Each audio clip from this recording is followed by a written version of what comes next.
Frankenstein or The Modern Prometheus by Mary Wollstonecraft Godwin Shelley. Chapter 21.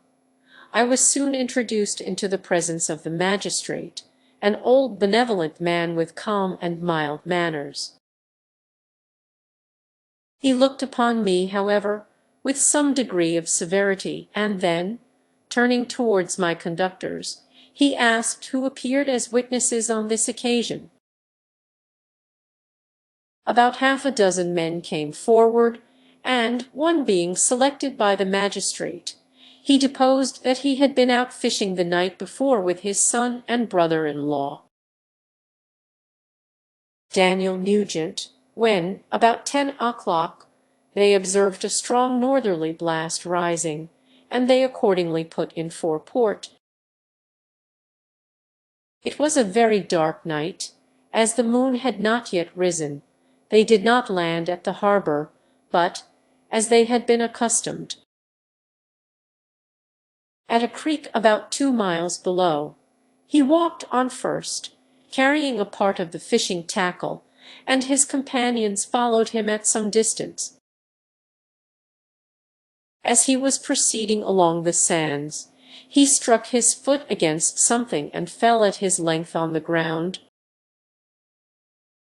His companions came up to assist him, and by the light of their lantern they found that he had fallen on the body of a man, who was to all appearance dead. Their first supposition was that it was the corpse of some person who had been drowned, and was thrown on shore by the waves.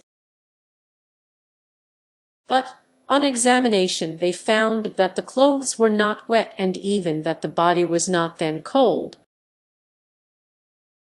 They instantly carried it to the cottage of an old woman near the spot, and endeavored, but in vain, to restore it to life.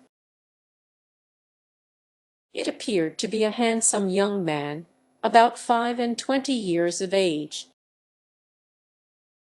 He had apparently been strangled, for there was no sign of any violence except the black mark of fingers on his neck. The first part of this deposition did not in the least interest me, but when the mark of the fingers was mentioned I remembered the murder of my brother, and felt myself extremely agitated. My limbs trembled, and a mist came over my eyes, which obliged me to lean on a chair for support. The magistrate observed me with a keen eye, and of course drew an unfavorable augury from my manner. The son confirmed his father's account, but when Daniel Nugent was called he swore positively that just before the fall of his companion, he saw a boat, with a single man in it, at a short distance from the shore, and, as far as he could judge by the light of a few stars, it was the same boat in which I had just landed. A woman deposed that she lived near the beach, and was standing at the door of her cottage, waiting for the return of the fishermen, about an hour before she heard of the discovery of the body, when she saw a boat with only one man in it push off from that part of the shore where the corpse was afterwards found. Another woman confirmed the account of the fishermen having brought the body into her house. It was not cold. They put it into a bed and rubbed it, and Daniel went to the town for an apothecary, but life was quite gone. Several other men were examined concerning my landing, and they agreed that, with the strong north wind that had arisen during the night, it was very probable that I had beaten about for many hours, and had been obliged to return nearly to the same spot from which I had departed. Besides, they observed that it appeared that I had brought the body from another place, and it was likely that, as I did not appear to know the shore, I might have put into the harbor ignorant of the distance of the town from the place where I had deposited the corpse, Mr. Kerwin, on hearing this evidence, desired that I should be taken into the room where the body lay for interment,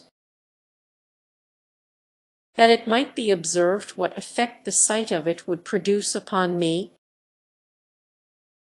This idea was probably suggested by the extreme agitation I had exhibited when the mode of the murder had been described.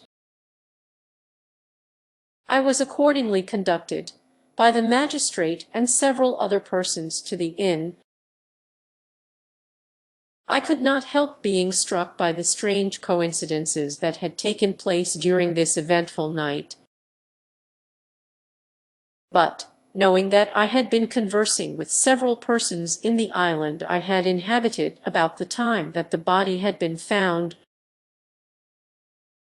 I was perfectly tranquil as to the consequences of the affair. I entered the room where the corpse lay and was led up to the coffin. How can I describe my sensations on beholding it? I feel yet parched with horror, nor can I reflect on that terrible moment without shuddering and agony. The examination, the presence of the magistrate and witnesses, passed like a dream from my memory when I saw the lifeless form of Henry Clerval stretched before me. I gasped for breath, and throwing myself on the body, I exclaimed, "Have my murderous machinations deprived you also?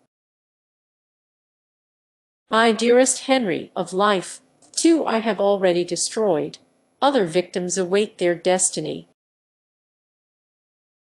But you, Clerval, my friend, my benefactor, the human frame could no longer support the agonies that I endured, and I was carried out of the room in strong convulsions. A fever succeeded to this. I lay for 2 months on the point of death. My ravings, as I afterwards heard, were frightful. I called myself the murderer of William, of Justine, and of Clerval.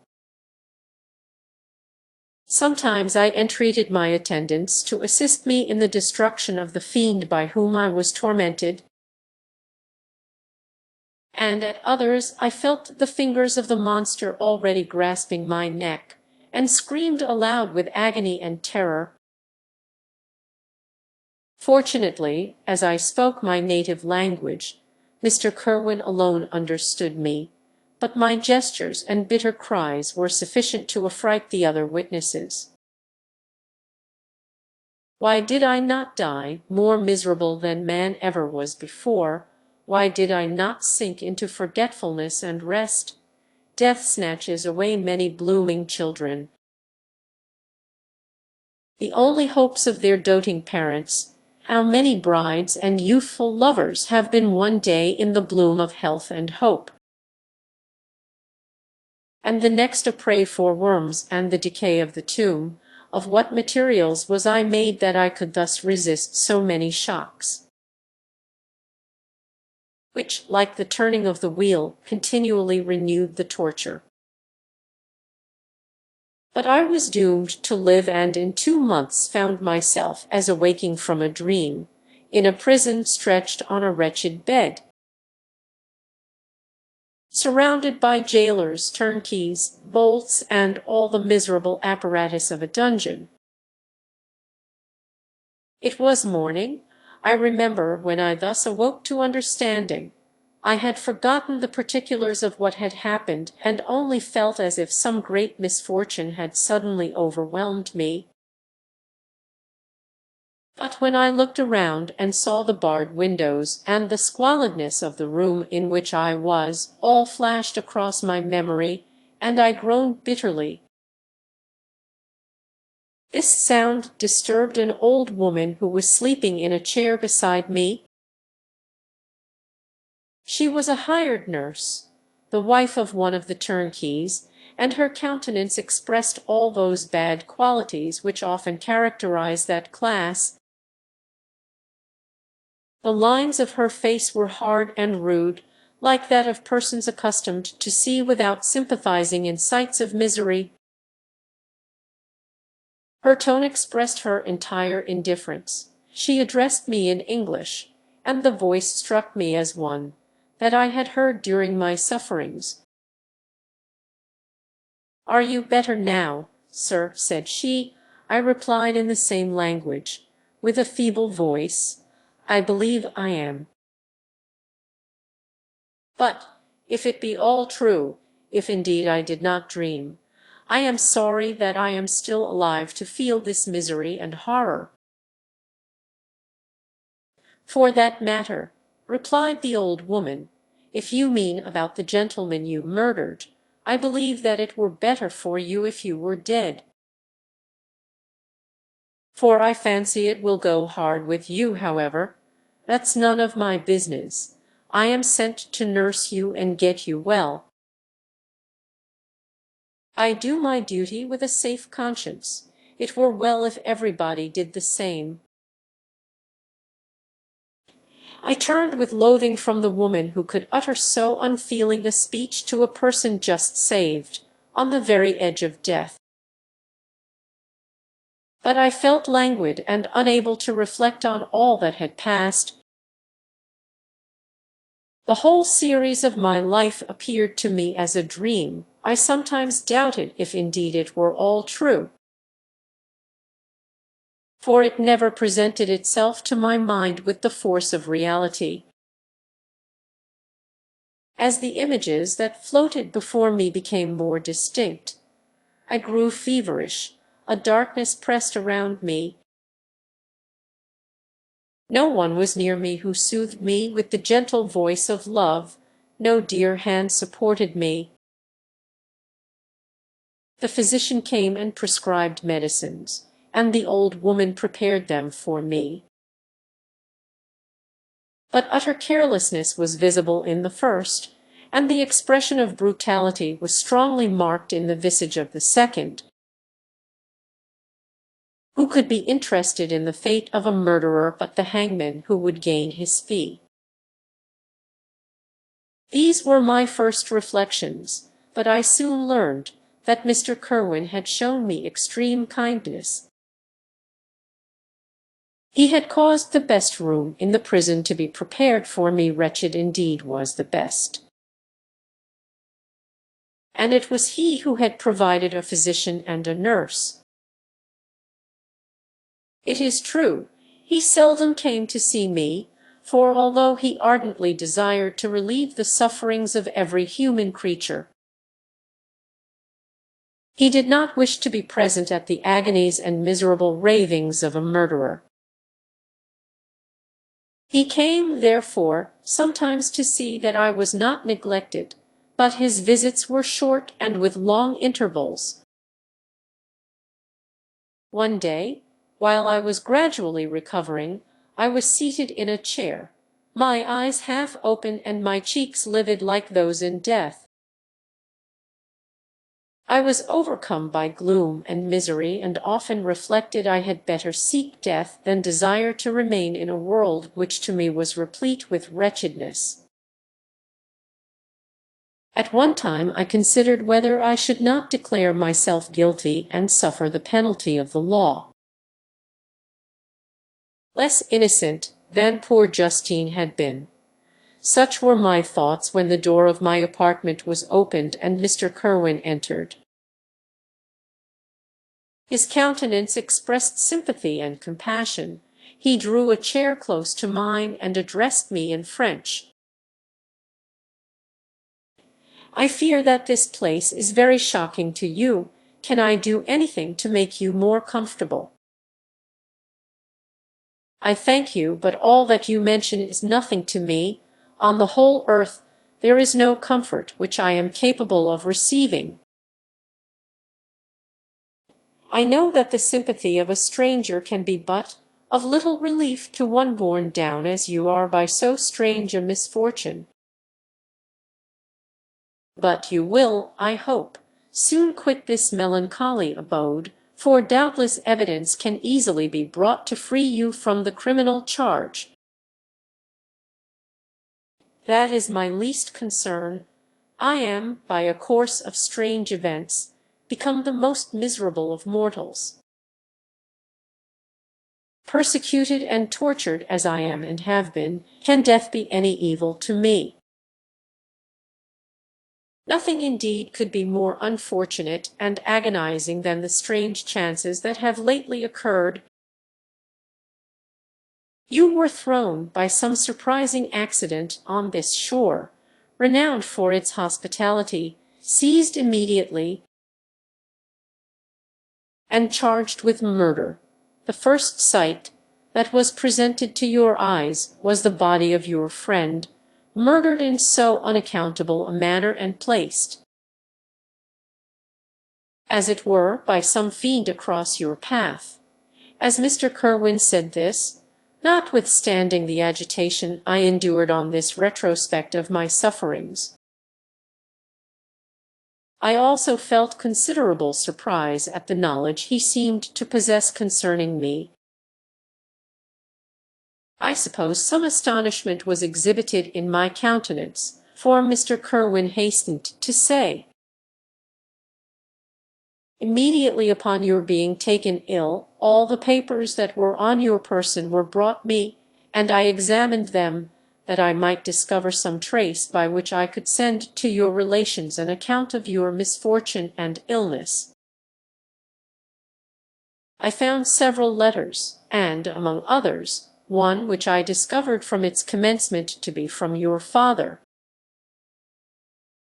I instantly wrote to Geneva. Nearly 2 months have elapsed since the departure of my letter. But you are ill, even now you tremble. You are unfit for agitation of any kind.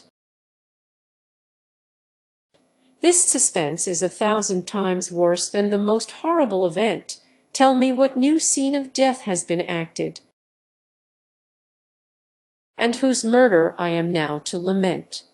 "Your family is perfectly well," said Mr. Kerwin with gentleness, "and someone, a friend, is come to visit you. I know not by what chain of thought the idea presented itself, but it instantly darted into my mind that the murderer had come to mock at my misery and taunt me with the death of Clerval, as a new incitement for me to comply with his hellish desires. I put my hand before my eyes and cried out in agony, 'Oh, take him away! I cannot see him. For God's sake, do not let him enter.'" Mr. Kerwin regarded me with a troubled countenance. He could not help regarding my exclamation as a presumption of my guilt, and said in rather a severe tone,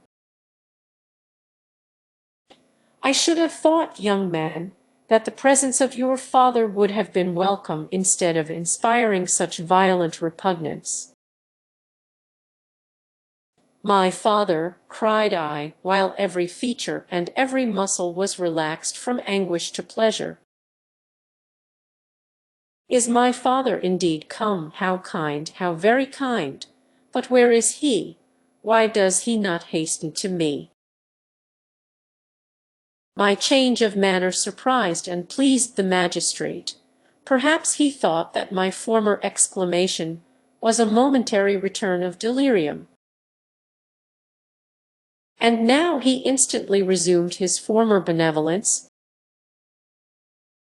He rose and quitted the room with my nurse, and in a moment my father entered it. Nothing at this moment could have given me greater pleasure than the arrival of my father. I stretched out my hand to him and cried, "Are you then Saffied Elizabeth and Ernest?" My father calmed me with assurances of their welfare, and endeavored, by dwelling on these subjects so interesting to my heart, to raise my desponding spirits. But he soon felt that a prison cannot be the abode of cheerfulness. "What a place is this that you inhabit, my son?" said he, looking mournfully at the barred windows and wretched appearance of the room. "You travel to seek happiness, but a fatality seems to pursue you. And poor Clerval, the name of my unfortunate and murdered friend, was an agitation too great to be endured in my weak state. I shed tears. Alas, yes, my father, replied I, some destiny of the most horrible kind hangs over me, and I must live to fulfill it. Or surely I should have died on the coffin of Henry. We were not allowed to converse for any length of time, for the precarious state of my health rendered every precaution necessary that could ensure tranquillity. Mr. Kirwin came in and insisted that my strength should not be exhausted by too much exertion. But the appearance of my father was to me like that of my good angel, and I gradually recovered my health. As my sickness quitted me, I was absorbed by a gloomy and black melancholy that nothing could dissipate. The image of Clerval was forever before me, ghastly and murdered. More than once the agitation into which these reflections threw me made my friends dread a dangerous relapse. Alas, why did they preserve so miserable and detested a life? It was surely that I might fulfill my destiny, which is now drawing to a close. Soon, oh, very soon, will death extinguish these throbbings and relieve me from the mighty weight of anguish that bears me to the dust. And in executing the award of justice, I shall also sink to rest. Then the appearance of death was distant, although the wish was ever present to my thoughts. And I often sat for hours motionless and speechless, wishing for some mighty revolution that might bury me and my destroyer in its ruins. The season of the assizes approached. I had already been 3 months in prison, and although I was still weak and in continual danger of a relapse, I was obliged to travel nearly 100 miles to the country town where the court was held. Mr. Kirwin charged himself with every care of collecting witnesses and arranging my defense. I was spared the disgrace of appearing publicly as a criminal, as the case was not brought before the court that decides on life and death. The grand jury rejected the bill on its being proved that I was on the Orkney Islands at the hour the body of my friend was found. And a fortnight after my removal I was liberated from prison. My father was enraptured on finding me freed from the vexations of a criminal charge, that I was again allowed to breathe the fresh atmosphere and permitted to return to my native country. I did not participate in these feelings, for to me the walls of a dungeon or a palace were alike hateful. The cup of life was poisoned for ever, and although the sun shone upon me, as upon the happy and gay of heart,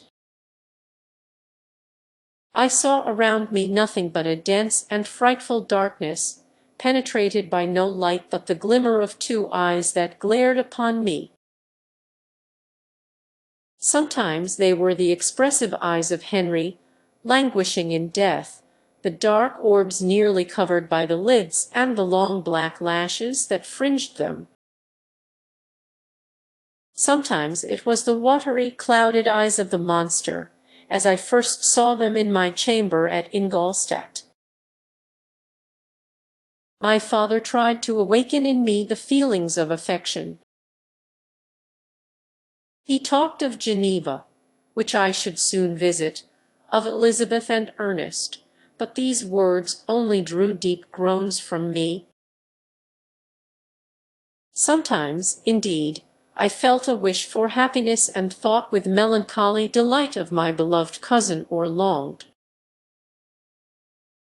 with a devouring malady du pays, to see once more the blue lake and rapid Rhone that had been so dear to me in early childhood. But my general state of feeling was a torpor in which a prison was as welcome a residence as the divinest scene in nature. And these fits were seldom interrupted but by paroxysms of anguish and despair. At these moments I often endeavored to put an end to the existence I loathed, and it required unceasing attendance and vigilance to restrain me from committing some dreadful act of violence. Yet one duty remained to me, the recollection of which finally triumphed over my selfish despair.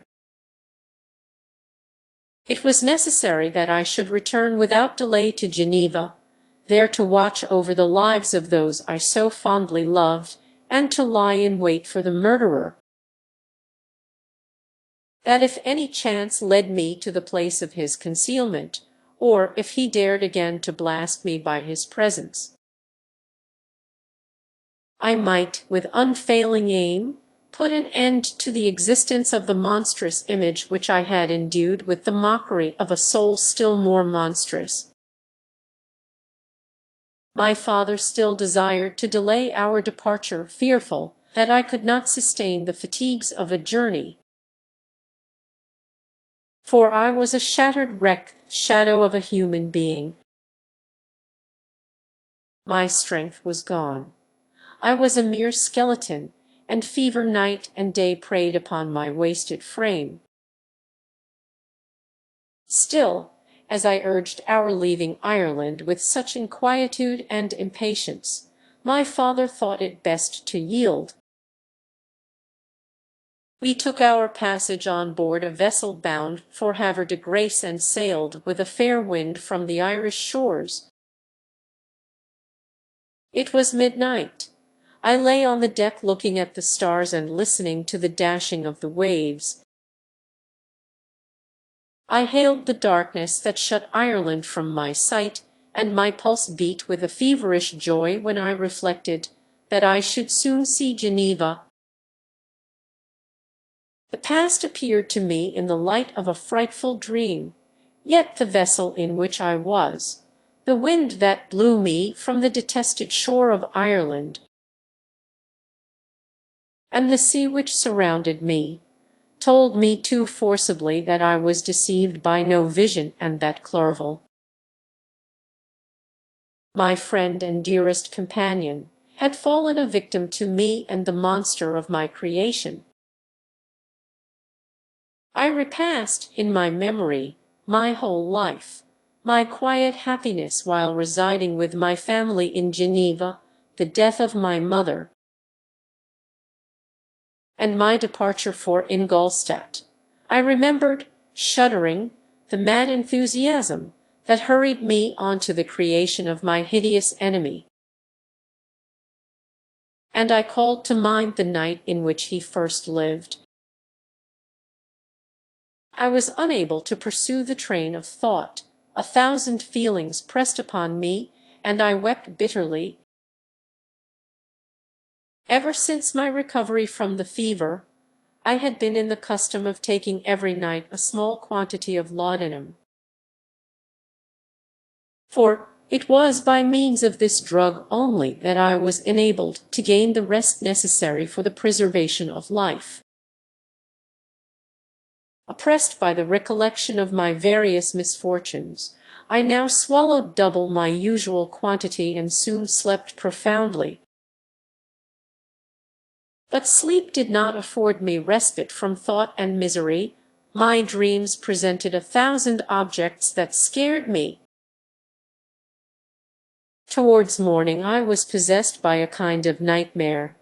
I felt the fiend's grasp in my neck, and could not free myself from it. Groans and cries rang in my ears. My father, who was watching over me, perceiving my restlessness, awoke me. The dashing waves were around, the cloudy sky above.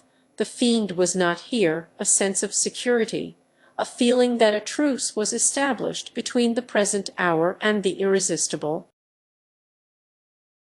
disastrous future imparted to me a kind of calm forgetfulness, of which the human mind is by its structure peculiarly susceptible. Chapter 22. The voyage came to an end. We landed, and proceeded to Paris. I soon found that I had overtaxed my strength, and that I must repose before I could continue my journey. My father's care and attentions were indefatigable, but he did not know the origin of my sufferings and sought erroneous methods to remedy the incurable ill. He wished me to seek amusement in society. I abhorred the face of man. Oh, not abhorred. They were my brethren, my fellow beings, and I felt attracted even to the most repulsive among them. As to creatures of an angelic nature and celestial mechanism, but I felt that I had no right to share their intercourse. I had unchained an enemy among them whose joy it was to shed their blood and to revel in their groans. How they would, each and all, abhor me and hunt me from the world, did they know my unhallowed acts and the crimes which had their source in me. My father yielded at length to my desire to avoid society and strove by various arguments to banish my despair. Sometimes he thought that I felt deeply the degradation of being obliged to answer a charge of murder, and he endeavored to prove to me the futility of pride. Alas, my father, said I, how little do you know me. Human beings, their feelings and passions, would indeed be degraded if such a wretch as I felt pride. Justine, poor unhappy Justine, was as innocent as I, and she suffered the same charge. She died for it, and I am the cause of this. I murdered her. William, Justine, and Henry all died by my hands.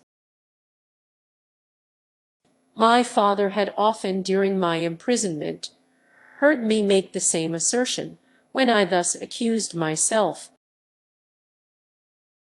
He sometimes seemed to desire an explanation, and at others he appeared to consider it as the offspring of delirium,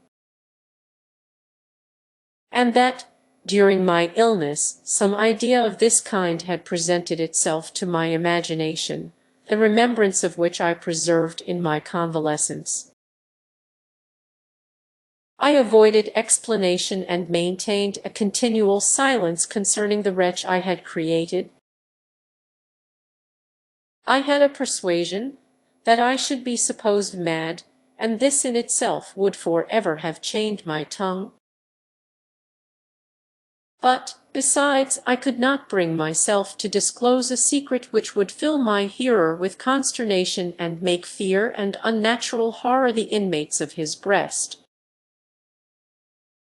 I checked, therefore, my impatient thirst for sympathy, and was silent when I would have given the world to have confided the fatal secret.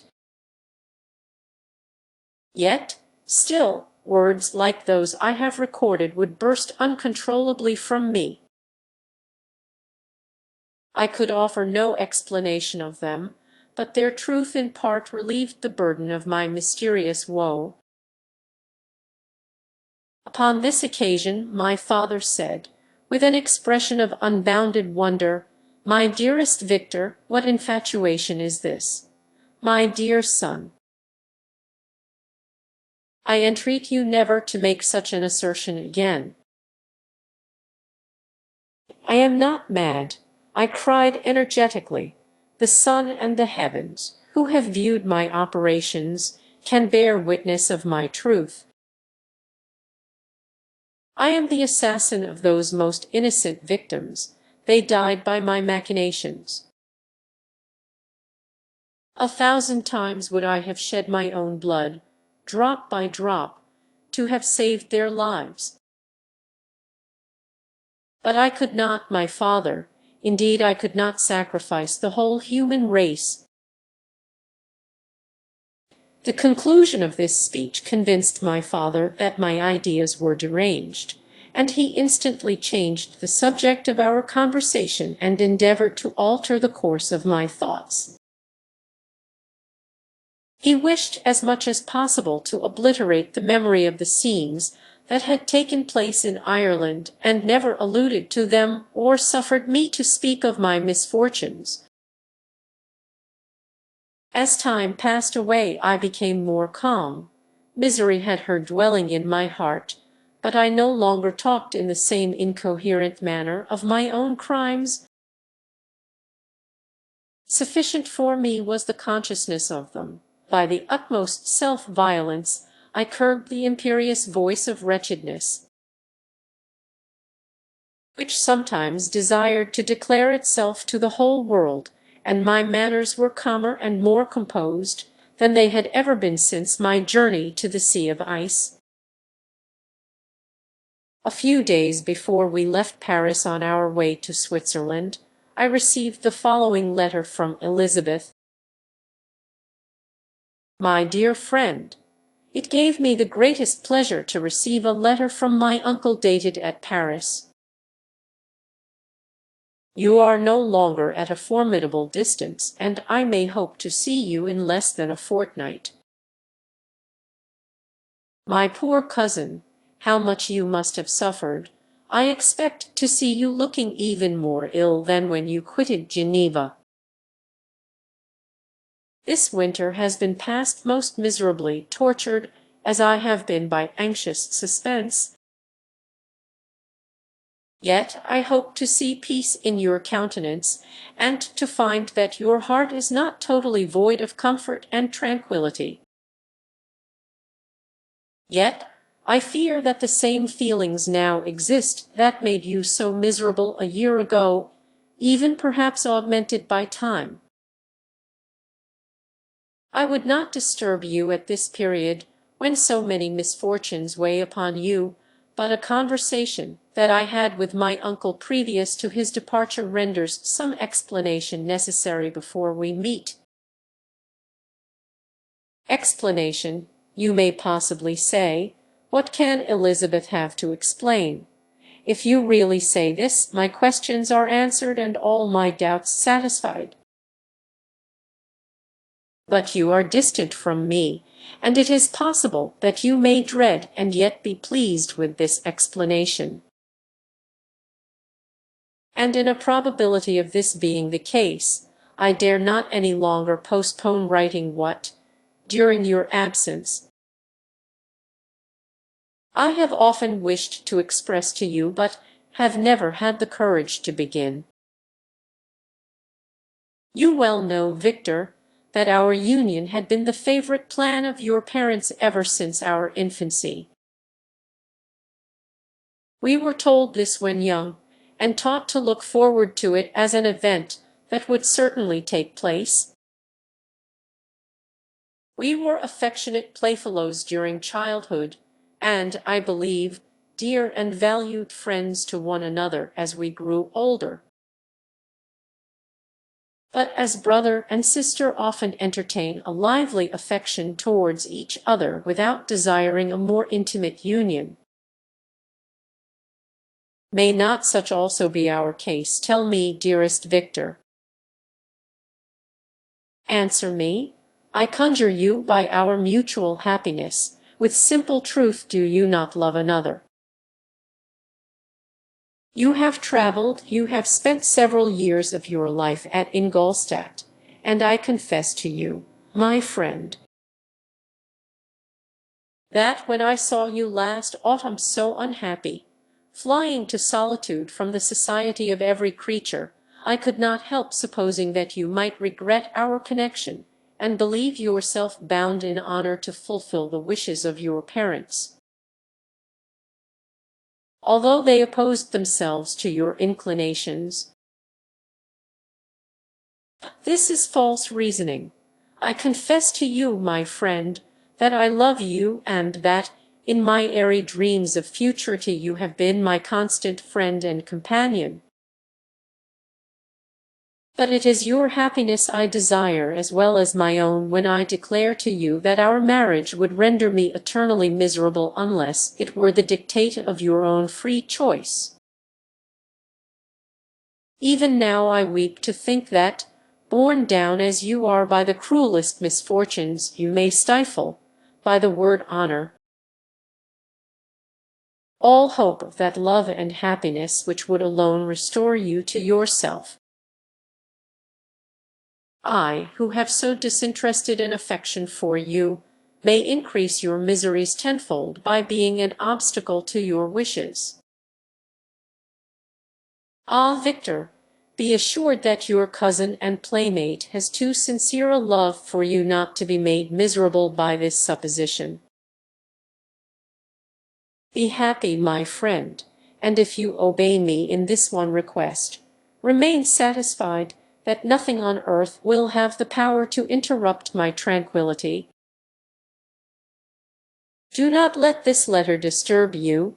Do not answer tomorrow, or the next day, or even until you come, if it will give you pain. My uncle will send me news of your health, and if I see but one smile on your lips when we meet, occasioned by this or any other exertion of mine, I shall need no other happiness. Elizabeth Lavenza, Geneva, May 18th, 17.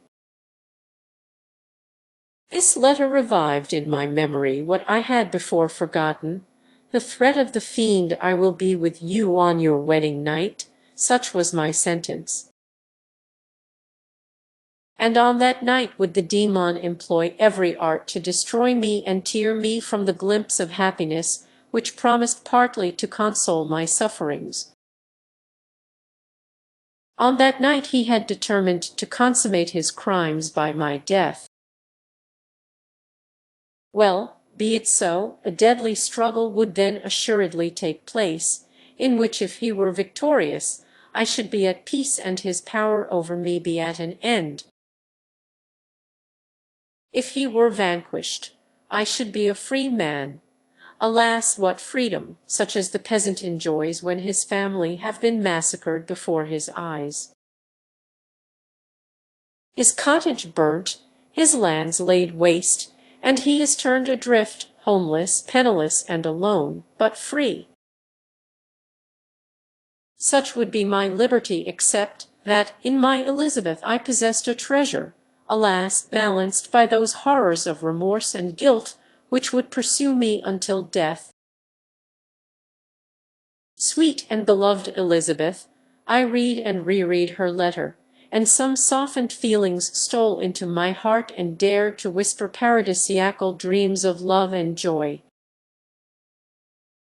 But the apple was already eaten, and the angel's arm bared to drive me from all hope. Yet I would die to make her happy. If the monster executed his threat, death was inevitable. Yet, again, I considered whether my marriage would hasten my fate.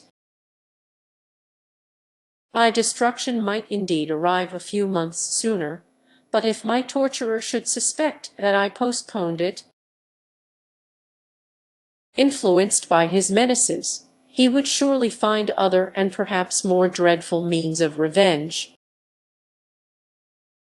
He had vowed to be with me on my wedding night, yet he did not consider that threat as binding him to peace in the meantime. For, as if to show me that he was not yet satiated with blood, he had murdered Clerval immediately after the enunciation of his threats. I resolved, therefore, that if my immediate union with my cousin would conduce either to hers or my father's happiness, my adversary's designs against my life should not retard it a single hour. In this state of mind I wrote to Elizabeth. My letter was calm and affectionate. I fear, my beloved girl, I said, little happiness remains for us on earth, yet all that I may one day enjoy is scented in you. Chase away your idle fears. To you alone do I consecrate my life and my endeavors for contentment. I have one secret, Elizabeth, a dreadful one. When revealed to you, it will chill your frame with horror. And then, far from being surprised at my misery, you will only wonder that I survive what I have endured. I will confide this tale of misery and terror to you the day after our marriage shall take place, for, my sweet cousin, there must be perfect confidence between us. But until then, I conjure you, do not mention or allude to it. This I most earnestly entreat, and I know you will comply. In about a week after the arrival of Elizabeth's letter, we returned to Geneva. The sweet girl welcomed me with warm affection, yet tears were in her eyes as she beheld my emaciated frame and feverish cheeks. I saw a change in her also. She was thinner and had lost much of that heavenly vivacity that had before charmed me. But her gentleness and soft looks of compassion made her a more fit companion for one blasted and miserable as I was. The tranquillity which I now enjoyed did not endure. Memory brought madness with it, and when I thought of what had passed, a real insanity possessed me. Sometimes I was furious and burnt with rage. I neither spoke nor looked at anyone, but sat motionless, bewildered by the multitude of miseries that overcame me. Elizabeth alone had the power to draw me from these fits. Her gentle voice would soothe me when transported by passion, and inspire me with human feelings when sunk in torpor. She wept with me and for me. When reason returned, she would remonstrate, and endeavor to inspire me with resignation. Ah, it is well for the unfortunate to be resigned, but for the guilty there is no peace. The agonies of remorse poison the luxury there is otherwise sometimes found in indulging the excess of grief. Soon after my arrival, my father spoke of my immediate marriage with Elizabeth. I remained silent. Have you, then, some other attachment? None on earth. I love Elizabeth, and look forward to our union with delight. Let the day therefore be fixed, and on it I will consecrate myself, in life or death, to the happiness of my cousin. My dear Victor, do not speak thus. Heavy misfortunes have befallen us, but let us only cling closer to what remains and transfer our love for those whom we have lost to those who yet live. Our circle will be small, but bound close by the ties of affection and mutual misfortune. And when time shall have softened your despair, new and dear objects of care will be born to replace those of whom we have been so cruelly deprived. Such were the lessons of my father, but to me the remembrance of the threat returned. Nor can you wonder that, omnipotent as the fiend had yet been in his deeds of blood, I should almost regard him as invincible. And that when he had pronounced the words, "I shall be with you on your wedding night," I should regard the threatened fate as unavoidable. But death was no evil to me if the loss of Elizabeth were balanced with it, and I therefore, with a contented and even cheerful countenance, agreed with my father that if my cousin would consent, the ceremony should take place in 10 days, and thus put, as I imagined, the seal to my fate. Great God, if for one instant I had thought what might be the hellish intention of my fiendish adversary, I would rather have banished myself forever from my native country, and wandered a friendless outcast over the earth, than have consented to this miserable marriage. But, as if possessed of magic powers, the monster had blinded me to his real intentions, and when I thought that I had prepared only my own death, I hastened that of a far dearer victim. As the period fixed for our marriage drew nearer, whether from cowardice or a prophetic feeling, I felt my heart sink within me. But I concealed my feelings by an appearance of hilarity that brought smiles and joy to the countenance of my father, but hardly deceived the ever watchful and nicer eye of Elizabeth. She looked forward to our union with placid contentment, not unmingled with a little fear, which past misfortunes had impressed, that what now appeared certain and tangible happiness might soon dissipate into an airy dream and leave no trace but deep and everlasting regret. Preparations were made for the event, congratulatory visits were received, and all wore a smiling appearance. I shut up, as well as I could, in my own heart the anxiety that preyed there, and entered with seeming earnestness into the plans of my father, although they might only serve as the decorations of my tragedy. Through my father's exertions a part of the inheritance of Elizabeth had been restored to her by the Austrian government. A small possession on the shores of Como belonged to her.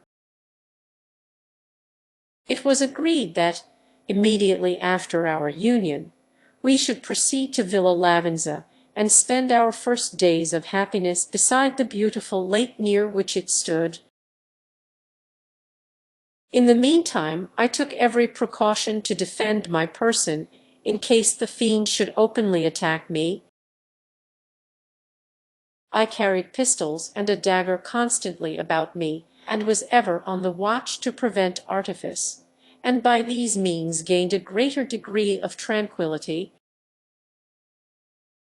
Indeed, as the period approached, the threat appeared more as a delusion, not to be regarded as worthy to disturb my peace. While the happiness I hoped for in my marriage wore a greater appearance of certainty as the day fixed for its solemnization drew nearer, and I heard it continually spoken of as an occurrence which no accident could possibly prevent. Elizabeth seemed happy. My tranquil demeanor contributed greatly to calm her mind. But on the day that was to fulfill my wishes and my destiny, she was melancholy, and a presentiment of evil pervaded her. And perhaps also she thought of the dreadful secret which I had promised to reveal to her on the following day. My father was in the meantime overjoyed, and, in the bustle of preparation, only recognized in the melancholy of his niece the diffidence of a bride. After the ceremony was performed a large party assembled at my father's, but it was agreed that Elizabeth and I should commence our journey by water, sleeping that night at Evian and continuing our voyage on the following day.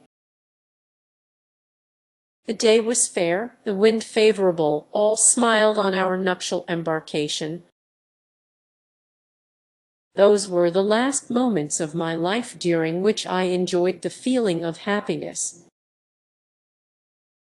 We passed rapidly along. The sun was hot, but we were sheltered from its rays by a kind of canopy while we enjoyed the beauty of the scene.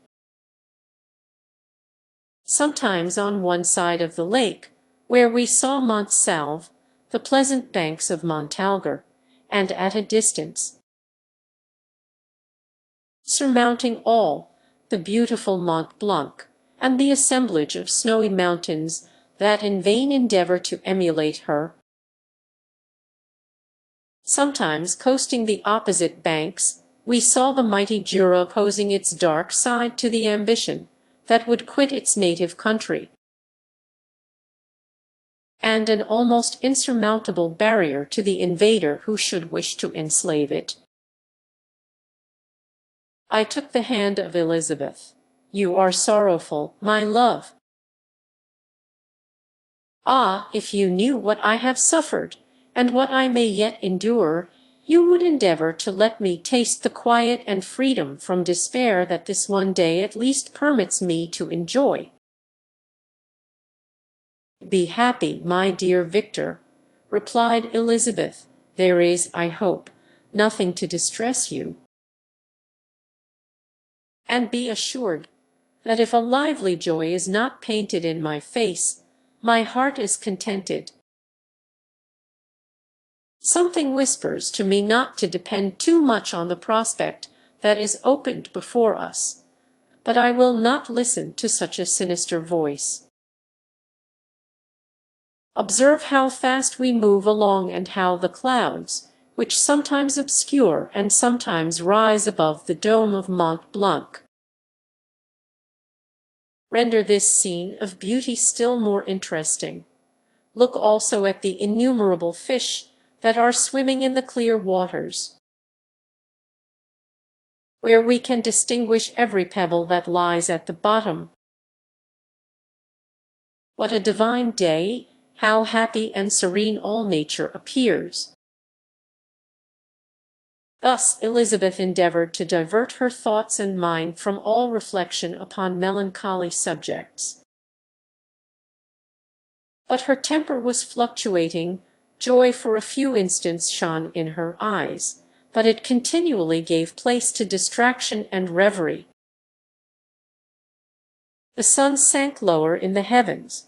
We passed the river Drance and observed its path through the chasms of the higher and the glens of the lower hills. The Alps here come closer to the lake, and we approached the amphitheatre of mountains which forms its eastern boundary. The spire of Evian shone under the woods that surrounded it and the range of mountain above mountain by which it was overhung. The wind, which had hitherto carried us along with amazing rapidity, sank at sunset to a light breeze. The soft air just ruffled the water, and caused a pleasant motion among the trees as we approached the shore, from which it wafted the most delightful scent of flowers and hay. The sun sank beneath the horizon as we landed, and as I touched the shore I felt those cares and fears revive which soon were to clasp me and cling to me forever. Chapter 23. It was 8 o'clock when we landed. We walked for a short time on the shore, enjoying the transitory light, and then retired to the inn and contemplated the lovely scene of waters, woods, and mountains, obscured in darkness, yet still displaying their black outlines. The wind, which had fallen in the south, now rose with great violence in the west. The moon had reached her summit in the heavens, and was beginning to descend. The clouds swept across it swifter than the flight of the vulture and dimmed her rays, while the lake reflected the scene of the busy heavens, rendered still busier by the restless waves that were beginning to rise. Suddenly a heavy storm of rain descended. I had been calm during the day, but so soon as night obscured the shapes of objects, 1,000 fears arose in my mind. I was anxious and watchful, while my right hand grasped a pistol, which was hidden in my bosom. Every sound terrified me, but I resolved that I would sell my life dearly and not shrink from the conflict until my own life, or that of my adversary, was extinguished. Elizabeth observed my agitation for some time in timid and fearful silence, but there was something in my glance which communicated terror to her. And trembling, she asked, "What is it that agitates you, my dear Victor? What is it you fear?" "Oh, peace, peace, my love," replied I, "this night, and all will be safe, but this night is dreadful, very dreadful." I passed an hour in this state of mind, when suddenly I reflected how fearful the combat which I momentarily expected would be to my wife, and I earnestly entreated her to retire, resolving not to join her until I had obtained some knowledge as to the situation of my enemy. She left me, and I continued some time walking up and down the passages of the house and inspecting every corner that might afford a retreat to my adversary.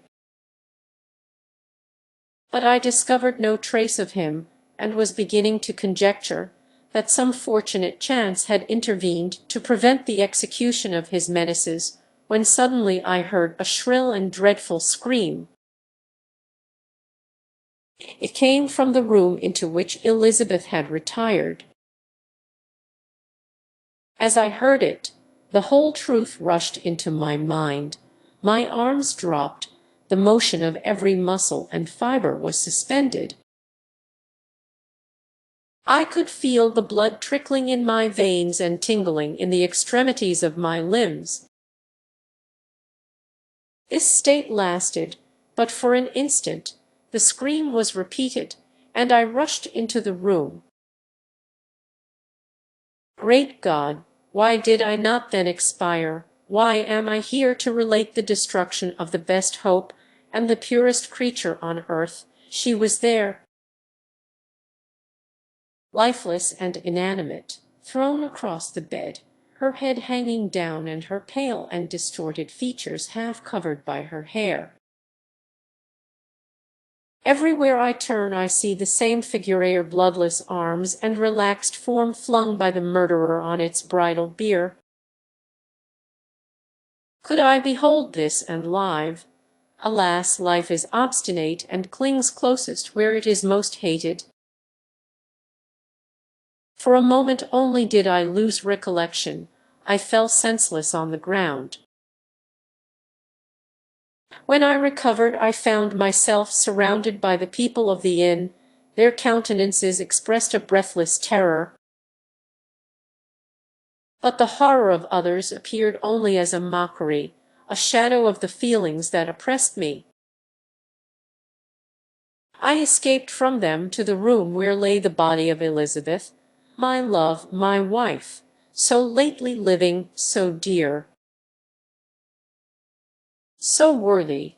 She had been moved from the posture in which I had first beheld her, and now, as she lay, her head upon her arm and a handkerchief thrown across her face and neck, I might have supposed her asleep. I rushed towards her and embraced her with ardor, but the deadly languor and coldness of the limbs told me that what I now held in my arms had ceased to be the Elizabeth whom I had loved and cherished. The murderous mark of the fiend's grasp was on her neck, and the breath had ceased to issue from her lips. While I still hung over her in the agony of despair, I happened to look up. The windows of the room had before been darkened, and I felt a kind of panic on seeing the pale yellow light of the moon illuminate the chamber. The shutters had been thrown back, and with a sensation of horror not to be described, I saw at the open window a figure the most hideous and abhorred. A grin was on the face of the monster. He seemed to jeer, as with his fiendish finger he pointed towards the corpse of my wife. I rushed towards the window, and drawing a pistol from my bosom, fired, but he eluded me, leaped from his station, and running with the swiftness of lightning, plunged into the lake. The report of the pistol brought a crowd into the room. I pointed to the spot where he had disappeared, and we followed the track with boats. Nets were cast, but in vain. After passing several hours, we returned hopeless, most of my companions believing it to have been a form conjured up by my fancy. After having landed, they proceeded to search the country, parties going in different directions among the woods and vines. I attempted to accompany them and proceeded a short distance from the house, but my head whirled round. My steps were like those of a drunken man. I fell at last in a state of utter exhaustion. A film covered my eyes, and my skin was parched with the heat of fever.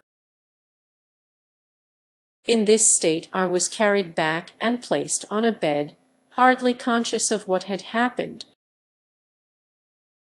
My eyes wandered round the room as if to seek something that I had lost. After an interval I arose, and as if by instinct crawled into the room where the corpse of my beloved lay. There were women weeping around. I hung over it, and joined my sad tears to theirs. All this time, no distinct idea presented itself to my mind, but my thoughts rambled to various subjects. Reflecting confusedly on my misfortunes and their cause, I was bewildered in a cloud of wonder and horror. The death of William, the execution of Justine, the murder of Clerval,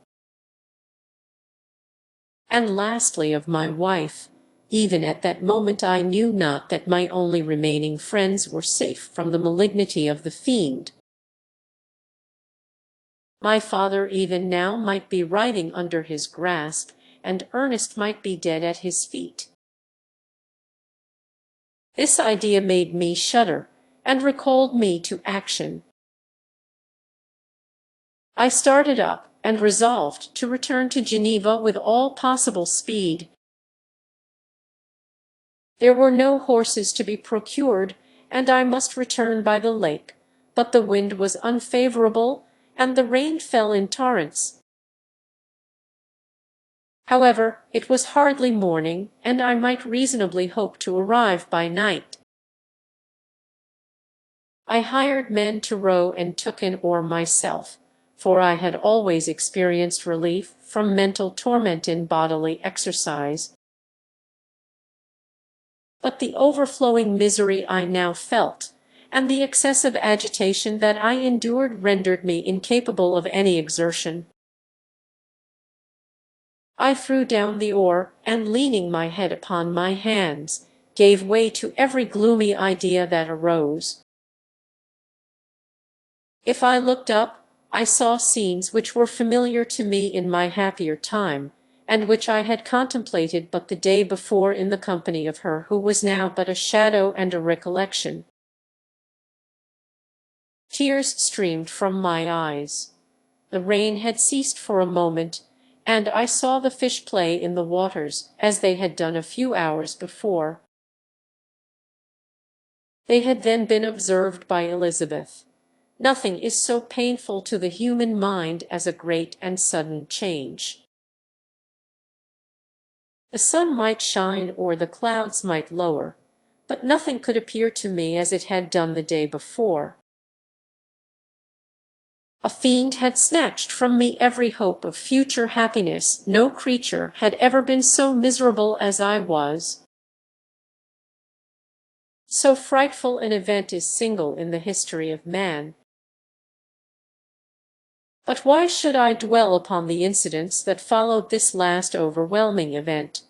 Mine has been a tale of horrors, I have reached their acme, and what I must now relate can but be tedious to you. Know that, one by one, my friends were snatched away. I was left desolate. My own strength is exhausted, and I must tell in a few words what remains of my hideous narration. I arrived at Geneva. My father and Ernest yet lived, but the former sunk under the tidings that I bore.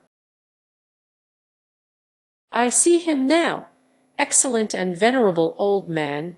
His eyes wandered in vacancy, for they had lost their charm and their delight. His Elizabeth, his more than daughter, whom he doted on with all that affection which a man feels, who in the decline of life, having few affections, clings more earnestly to those that remain. Cursed, cursed be the fiend that brought misery on his grey hairs and doomed him to waste in wretchedness. He could not live under the horrors that were accumulated around him. The springs of existence suddenly gave way. He was unable to rise from his bed, and in a few days he died in my arms. What then became of me? I know not. I lost sensation, and chains and darkness were the only objects that pressed upon me.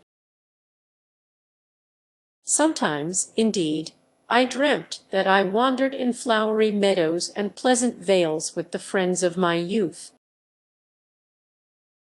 But I awoke and found myself in a dungeon. Melancholy followed, but by degrees I gained a clear conception of my miseries and situation, and was then released from my prison. For they had called me mad, and during many months, as I understood, a solitary cell had been my habitation. Liberty, however, had been a useless gift to me, had I not, as I awakened to reason, at the same time awakened to revenge. As the memory of past misfortunes pressed upon me, I began to reflect on their causative monster whom I had created. The miserable demon whom I had sent abroad into the world for my destruction. I was possessed by a maddening rage when I thought of him, and desired and ardently prayed that I might have him within my grasp to wreak a great and signal revenge on his cursed head. Nor did my hate long confine itself to useless wishes. I began to reflect on the best means of securing him. And for this purpose, about a month after my release, I repaired to a criminal judge in the town and told him that I had an accusation to make, that I knew the destroyer of my family, and that I required him to exert his whole authority for the apprehension of the murderer. The magistrate listened to me with attention and kindness. "Be assured, sir," said he, "no pains or exertions on my part shall be spared to discover the villain." "I thank you," replied I. "Listen, therefore, to the deposition that I have to make. It is indeed a tale so strange that I should fear you would not credit it were there not something in truth which,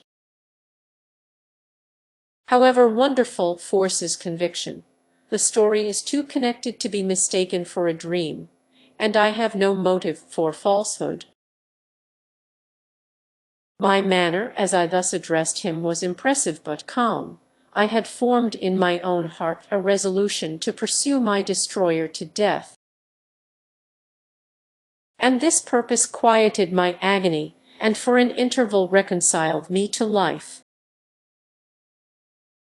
I now related my history briefly but with firmness and precision, marking the dates with accuracy and never deviating into invective or exclamation. The magistrate appeared at first perfectly incredulous, but as I continued he became more attentive and interested. I saw him sometimes shudder with horror, at others a lively surprise, unmingled with disbelief, was painted on his countenance. When I had concluded my narration, I said, "This is the being whom I accuse and for whose seizure and punishment I call upon you to exert your whole power. It is your duty as a magistrate, and I believe and hope that your feelings as a man will not revolt from the execution of those functions on this occasion." This address caused a considerable change in the physiognomy of my own auditor. He had heard my story with that half kind of belief that is given to a tale of spirits and supernatural events. But when he was called upon to act officially in consequence, the whole tide of his incredulity returned. He, however, answered mildly, "I would willingly afford you every aid in your pursuit, but the creature of whom you speak appears to have powers which would put all my exertions to defiance. Who can follow an animal which can traverse the sea of ice, and inhabit caves and dens where no man would venture to intrude? Besides, some months have elapsed since the commission of his crimes, and no one can conjecture to what place he has wandered, or what region he may now inhabit. I do not doubt that he hovers near the spot which I inhabit, and if he has indeed taken refuge in the Alps, he may be hunted like the chamois and destroyed as a beast of prey. But I perceive your thoughts. You do not credit my narrative, and do not intend to pursue my enemy with the punishment which is his desert." As I spoke, rage sparkled in my eyes. The magistrate was intimidated. "You are mistaken," said he. "I will exert myself, and if it is in my power to seize the monster, be assured that he shall suffer punishment proportionate to his crimes. But I fear, from what you have yourself described to be his properties, that this will prove impracticable. And thus, while every proper measure is pursued, you should make up your mind to disappointment. That cannot be, but all that I can say will be of little avail. My revenge is of no moment to you, yet, while I allow it to be a vice, I confess that it is the devouring and only passion of my soul. My rage is unspeakable when I reflect that the murderer whom I have turned loose upon society still exists. You refuse my just demand. I have but one resource, and I devote myself, either in my life or death, to his destruction." I trembled with excessive agitation as I said this. There was a frenzy in my manner, and something, I doubt not, of that haughty fierceness which the martyrs of old are said to have possessed. But to a Genevan magistrate, whose mind was occupied by far other ideas than those of devotion and heroism, this elevation of mind had much the appearance of madness. He endeavored to soothe me as a nurse does a child, and reverted to my tale as the effects of delirium. "Man," I cried, "how ignorant art thou in thy pride of wisdom! Cease, you know not what it is you say." I broke from the house angry and disturbed, and retired to meditate on some other mode of action. Chapter 24. My present situation was one in which all voluntary thought was swallowed up and lost. I was hurried away by fury. Revenge alone endowed me with strength and composure. It molded my feelings, and allowed me to be calculating and calm at periods when otherwise delirium or death would have been my portion. My first resolution was to quit Geneva forever, my country, which, when I was happy and beloved, was dear to me. Now, in my adversity, became hateful. I provided myself with a sum of money, together with a few jewels which had belonged to my mother, and departed. And now my wanderings began, which are to cease but with life. I have traversed a vast portion of the earth, and have endured all the hardships which travellers in deserts and barbarous countries are wont to meet. How I have lived I hardly know. Many times have I stretched my failing limbs upon the sandy plain and prayed for death. But revenge kept me alive. I dared not die and leave my adversary in being. When I quitted Geneva, my first labor was to gain some clue by which I might trace the steps of my fiendish enemy. But my plan was unsettled, and I wandered many hours round the confines of the town, uncertain what path I should pursue. As night approached, I found myself at the entrance of the cemetery where William, Elizabeth, and my father reposed. I entered it and approached the tomb which marked their graves. Everything was silent except the leaves of the trees, which were gently agitated by the wind. The night was nearly dark, and the scene would have been solemn and affecting even to an uninterested observer. The spirits of the departed seemed to flit around and to cast a shadow, which was felt but not seen, around the head of the mourner. The deep grief which this scene had at first excited quickly gave way to rage and despair. They were dead, and I lived. Their murderer also lived, and to destroy him I must drag out my weary existence. I knelt on the grass and kissed the earth, and with quivering lips exclaimed, "By the sacred earth on which I kneel, by the shades that wander near me, by the deep and eternal grief that I feel, I swear, and by thee, O night, and the spirits that preside over thee, to pursue the demon who caused this misery, until he or I shall perish in mortal conflict. For this purpose I will preserve my life.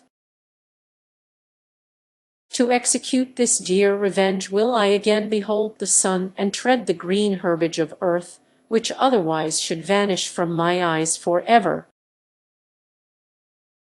And I call on you, spirits of the dead, and on you, wandering ministers of vengeance, to aid and conduct me in my work. Let the cursed and hellish monster drink deep of agony. Let him feel the despair that now torments me. I had begun my adjuration with solemnity, and an awe which almost assured me that the shades of my murdered friends heard and approved my devotion. But the furies possessed me as I concluded, and rage choked my utterance. I was answered through the stillness of night by a loud and fiendish laugh.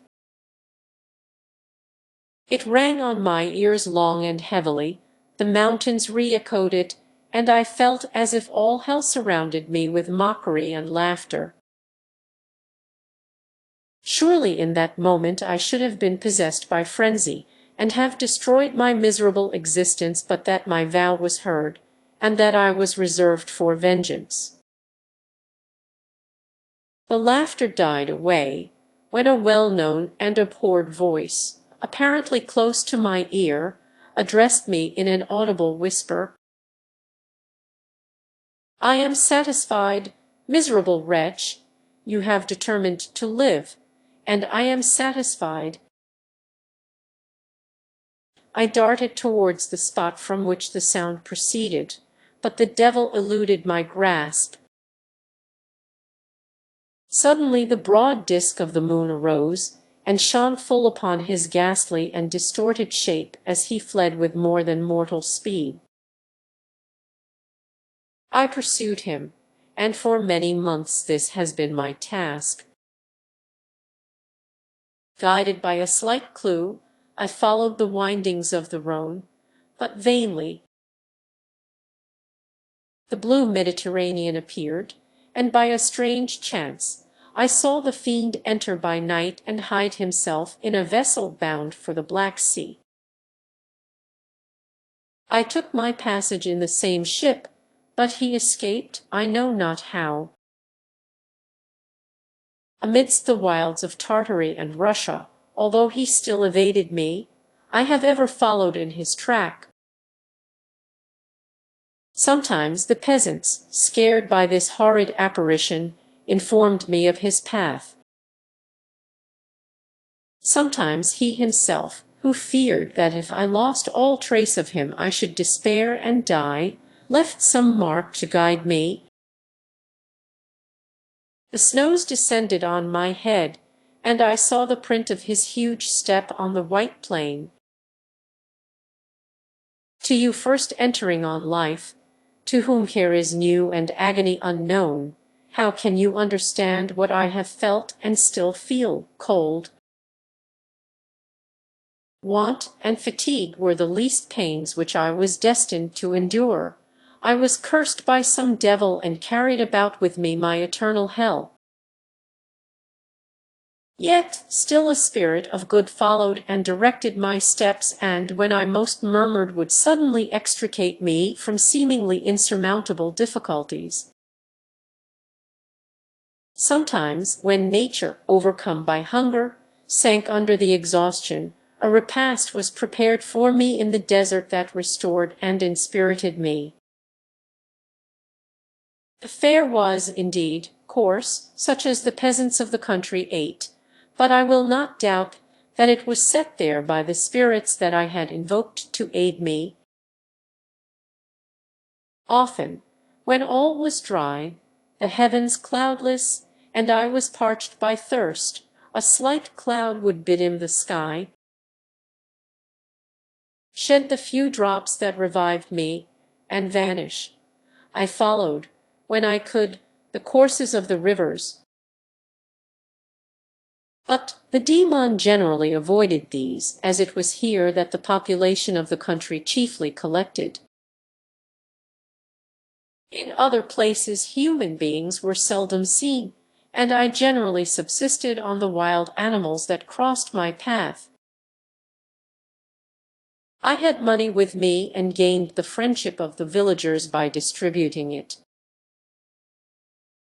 Or I brought with me some food that I had killed, which, after taking a small part, I always presented to those who had provided me with fire and utensils for cooking. My life, as it passed thus, was indeed hateful to me, and it was during sleep alone that I could taste joy.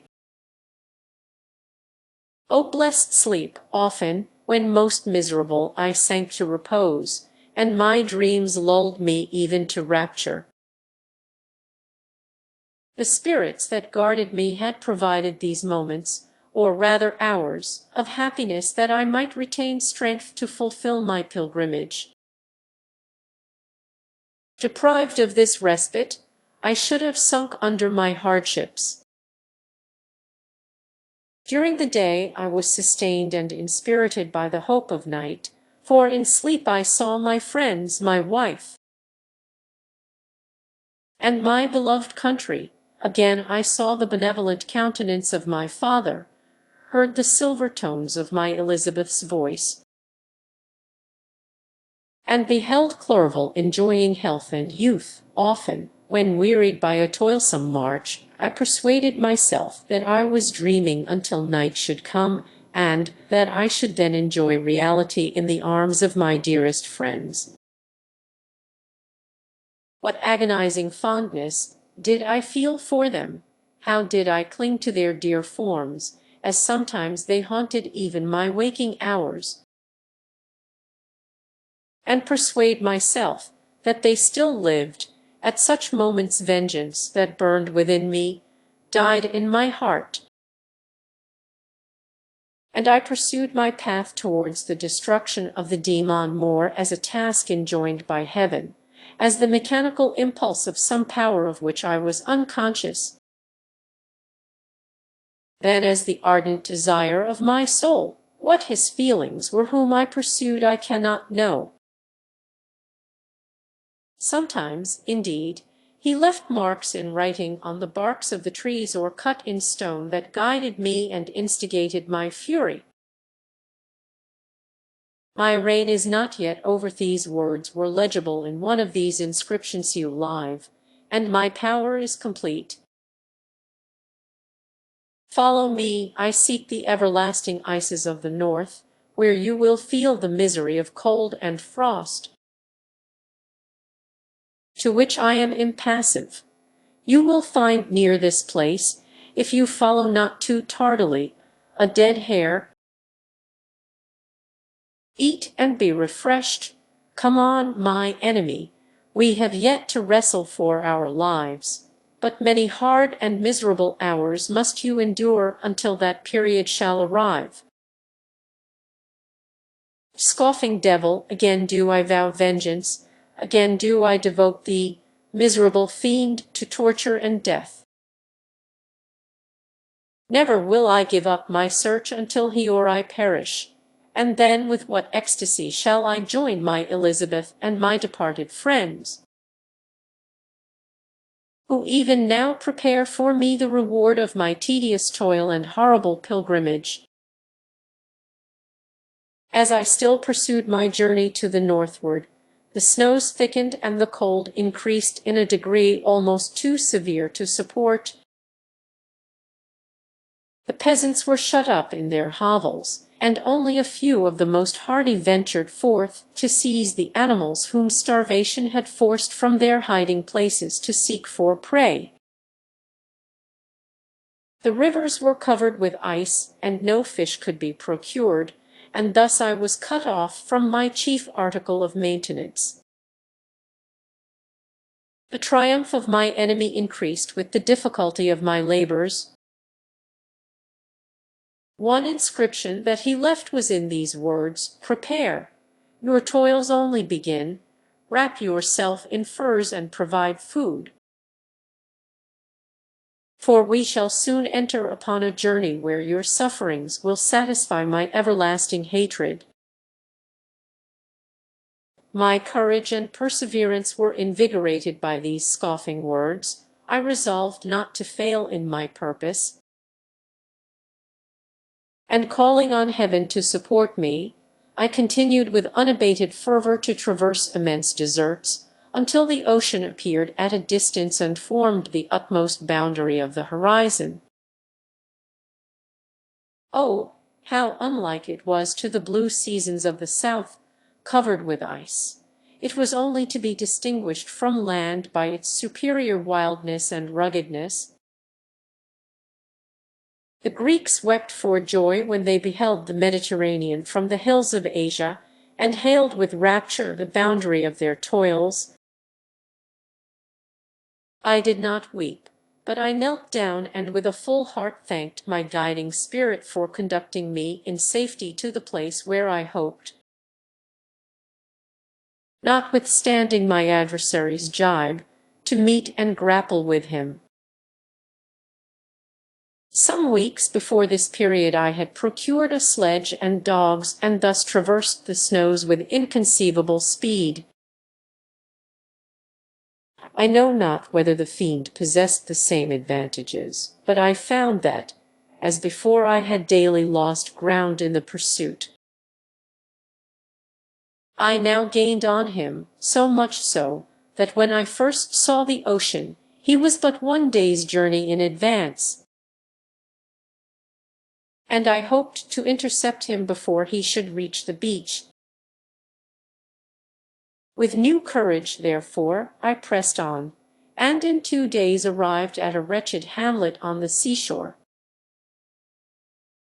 I inquired of the inhabitants concerning the fiend, and gained accurate information. A gigantic monster, they said, had arrived the night before, armed with a gun and many pistols, putting to flight the inhabitants of a solitary cottage through fear of his terrific appearance. He had carried off their store of winter food, and placing it in a sledge, to draw which he had seized on a numerous drove of trained dogs. He had harnessed them, and the same night, to the joy of the horror-struck villagers, had pursued his journey across the sea in a direction that led to no land. And they conjectured that he must speedily be destroyed by the breaking of the ice or frozen by the eternal frosts. On hearing this information, I suffered a temporary access of despair.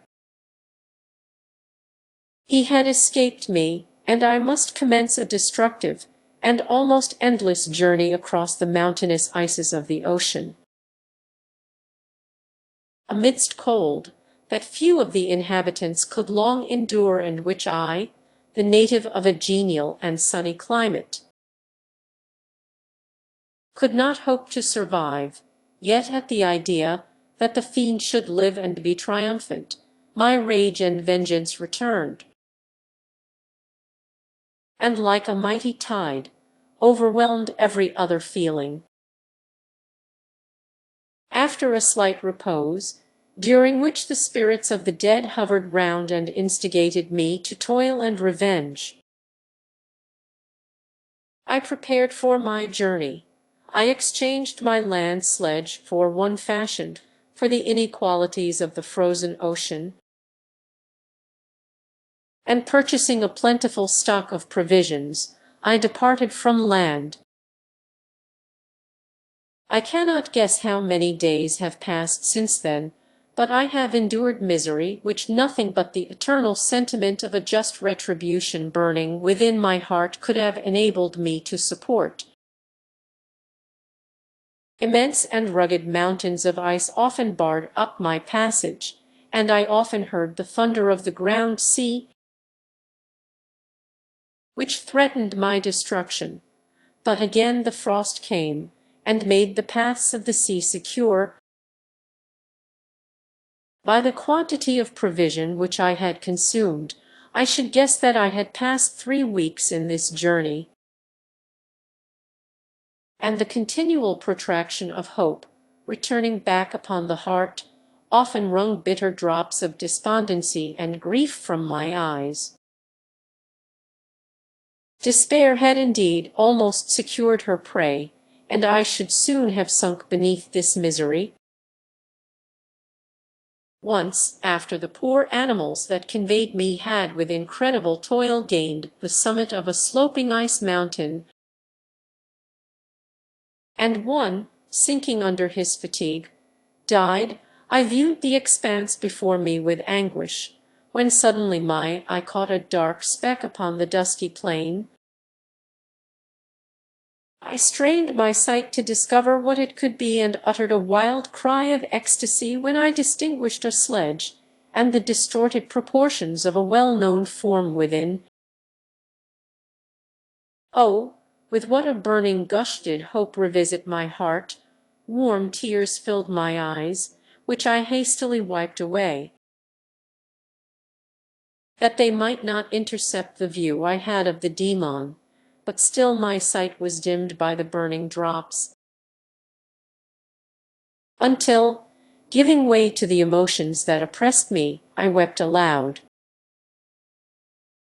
But this was not the time for delay. I disencumbered the dogs of their dead companion, gave them a plentiful portion of food, and after an hour's rest, which was absolutely necessary, and yet which was bitterly irksome to me, I continued my route. The sledge was still visible, nor did I again lose sight of it except at the moments when for a short time some ice rock concealed it with its intervening crags. I indeed perceptibly gained on it, and when, after nearly 2 days' journey, I beheld my enemy at no more than a mile distant, my heart bounded within me. But now, when I appeared almost within grasp of my foe, my hopes were suddenly extinguished, and I lost all trace of him more utterly than I had ever done before. A ground sea was heard, the thunder of its progress, as the waters rolled and swelled beneath me, became every moment more ominous and terrific. I pressed on, but in vain. The wind arose, the sea roared, and, as with the mighty shock of an earthquake, it split and cracked with a tremendous and overwhelming sound. The work was soon finished. In a few minutes a tumultuous sea rolled between me and my enemy, and I was left drifting on a scattered piece of ice that was continually lessening, and thus preparing for me a hideous death. In this manner many appalling hours passed, several of my dogs died, and I myself was about to sink under the accumulation of distress, when I saw your vessel riding at anchor and holding forth to me hopes of succor and life. I had no conception that vessels ever came so far north, and was astounded at the sight. I quickly destroyed part of my sledge to construct oars, and by these means was enabled, with infinite fatigue, to move my ice raft in the direction of your ship. I had determined, if you were going southwards, still to trust myself to the mercy of the seas rather than abandon my purpose. I hoped to induce you to grant me a boat with which I could pursue my enemy. But your direction was northwards. You took me on board when my vigor was exhausted, and I should soon have sunk under my multiplied hardships into a death which I still dread. For my task is unfulfilled. Or must I die, and he yet live? If I do, swear to me, Walton, that he shall not escape, that you will seek him and satisfy my vengeance in his death. And do I dare to ask of you to undertake my pilgrimage, to endure the hardships that I have undergone? No. I am not so selfish, yet, when I am dead, if he should appear, if the ministers of vengeance should conduct him to you, swear that he shall not live, swear that he shall not triumph over my accumulated woes, and survive to add to the list of his dark crimes. He is eloquent and persuasive, and once his words had even power over my heart, but trust him not.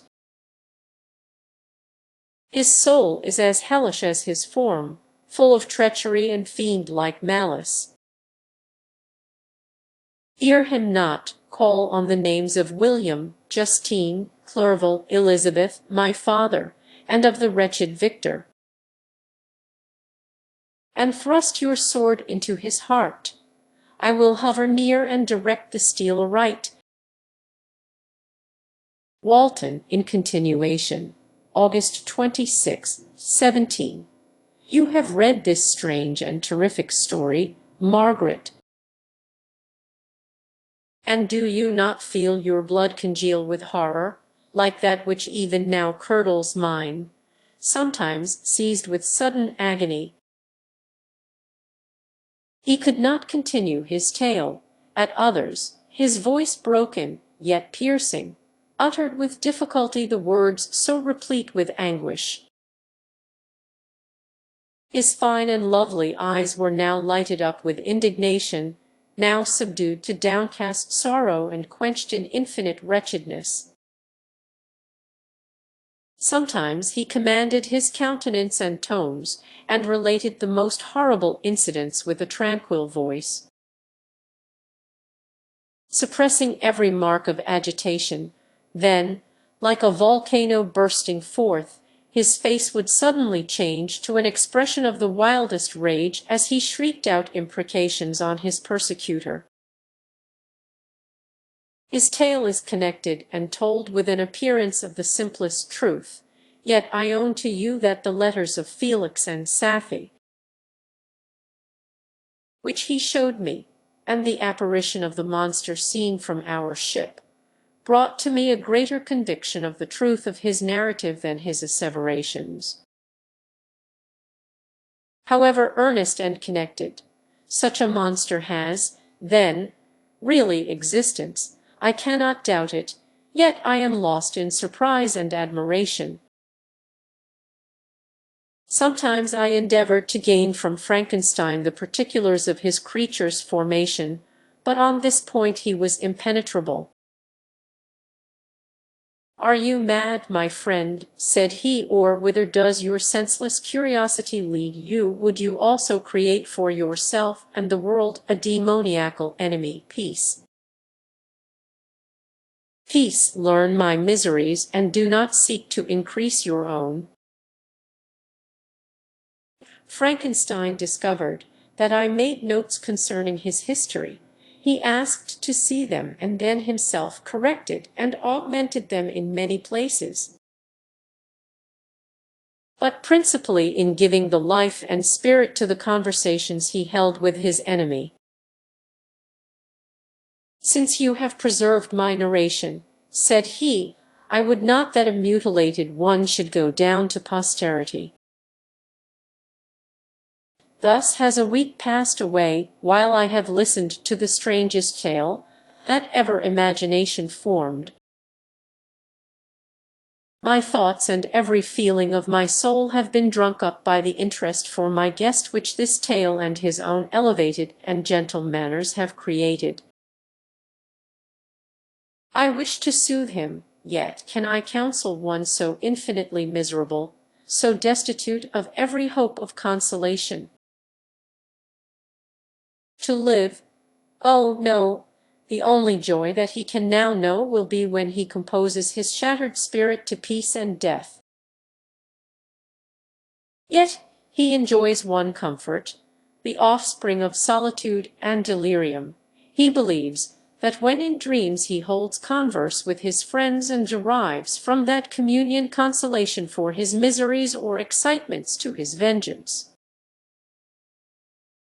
that they are not the creations of his fancy, but the beings themselves who visit him from the regions of a remote world.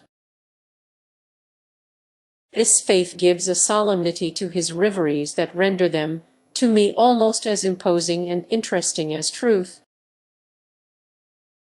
Our conversations are not always confined to his own history and misfortunes. On every point of general literature he displays unbounded knowledge and a quick and piercing apprehension. His eloquence is forcible and touching, nor can I hear him, when he relates a pathetic incident or endeavors to move the passions of pity or love, without tears. What a glorious creature must he have been in the days of his prosperity! When he is thus noble and godlike in ruin, he seems to feel his own worth and the greatness of his fall. When younger, said he, I believed myself destined for some great enterprise. My feelings are profound, but I possessed a coolness of judgment that fitted me for illustrious achievements. This sentiment of the worth of my nature supported me when others would have been oppressed, for I deemed it criminal to throw away in useless grief those talents that might be useful to my fellow creatures. When I reflected on the work I had completed, no less a one than the creation of a sensitive and rational animal, I could not rank myself with the herd of common projectors. But this thought, which supported me in the commencement of my career, now serves only to plunge me lower in the dust. All my speculations and hopes are as nothing, and like the archangel, who aspired to omnipotence, I am chained in an eternal hell. My imagination was vivid, yet my powers of analysis and application were intense. By the union of these qualities, I conceived the idea and executed the creation of a man. Even now I cannot recollect without passion my reveries while the work was incomplete. I trod heaven in my thoughts, now exulting in my powers, now burning with the idea of their effects. From my infancy I was imbued with high hopes and a lofty ambition, but how am I sunk, oh, my friend, if you had known me as I once was! You would not recognize me in this state of degradation. Despondency rarely visited my heart, a high destiny seemed to bear me on, until I fell, never, never again to rise. Must I then lose this admirable being? I have longed for a friend, I have sought one who would sympathize with and love me. Behold, on these desert seas I have found such a one, but I fear I have gained him only to know his value and lose him. I would reconcile him to life, but he repulses the idea. I thank you, Walton, he said, for your kind intentions towards so miserable a wretch. But when you speak of new ties and fresh affections, think you that any can replace those who are gone? Can any man be to me as Clerval was? Or any woman another Elizabeth, even where the affections are not strongly moved by any superior excellence? The companions of our childhood always possess a certain power over our minds which hardly any later friend can obtain.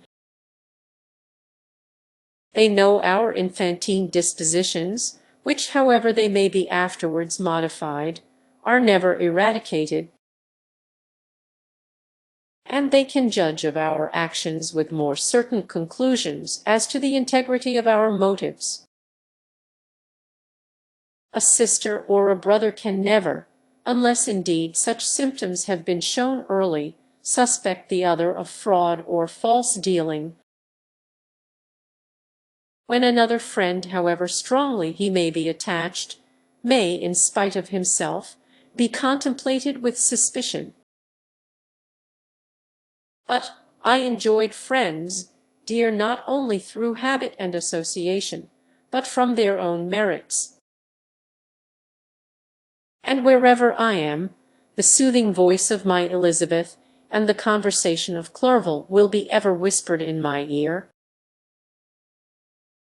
They are dead, and but one feeling in such a solitude can persuade me to preserve my life. If I were engaged in any high undertaking or design, fraught with extensive utility to my fellow creatures, then could I live to fulfill it. But such is not my destiny. I must pursue and destroy the being to whom I gave existence. Then my lot on earth will be fulfilled, and I may die. My beloved sister, September 2, I write to you encompassed by peril and ignorant whether I am ever doomed to see again dear England, and the dearer friends that inhabit it. I am surrounded by mountains of ice which admit of no escape and threaten every moment to crush my vessel. The brave fellows whom I have persuaded to be my companions look towards me for aid, but I have none to bestow. There is something terribly appalling in our situation, yet my courage and hopes do not desert me. Yet it is terrible to reflect that the lives of all these men are endangered through me. If we are lost, my mad schemes are the cause. And what, Margaret, will be the state of your mind? You will not hear of my destruction, and you will anxiously await my return. Years will pass, and you will have visitings of despair and yet be tortured by hope. Oh, my beloved sister, the sickening failing of your heartfelt expectations is in prospect more terrible to me than my own death. But you have a husband and lovely children, you may be happy. Heaven bless you and make you so. My unfortunate guest regards me with the tenderest compassion. He endeavors to fill me with hope and talks as if life were a possession which he valued. He reminds me how often the same accidents have happened to other navigators who have attempted this sea. And in spite of myself, he fills me with cheerful auguries. Even the sailors feel the power of his eloquence when he speaks. They no longer despair. He rouses their energies, and while they hear his voice, they believe these vast mountains of ice are molehills which will vanish before the resolutions of man. These feelings are transitory. Each day of expectation delayed fills them with fear, and I almost dread a mutiny caused by this despair. September 5th. A scene has just passed of such uncommon interest that, although it is highly probable that these papers may never reach you, yet I cannot forbear recording it. We are still surrounded by mountains of ice, still in imminent danger of being crushed in their conflict. The cold is excessive, and many of my unfortunate comrades have already found a grave amidst this scene of desolation. Frankenstein has daily declined in health. A feverish fire still glimmers in his eyes, but he is exhausted. And when suddenly roused to any exertion, he speedily sinks again into apparent lifelessness. I mentioned in my last letter the fears I entertained of a mutiny. This morning, as I sat watching the wan countenance of my friend, his eyes half closed and his limbs hanging listlessly, I was roused by half a dozen of the sailors, who demanded admission into the cabin. They entered, and their leader addressed me. He told me that he and his companions had been chosen by the other sailors to come in deputation to me, to make me a requisition which, in justice, I could not refuse. We were immured in ice and should probably never escape, but they feared that if, as was possible, the ice should dissipate and a free passage be opened, I should be rash enough to continue my voyage and lead them into fresh dangers. After they might happily have surmounted this, they insisted, therefore, that I should engage with a solemn promise that if the vessel should be freed I would instantly direct my course southwards. This speech troubled me. I had not despaired, nor had I yet conceived the idea of returning if set free.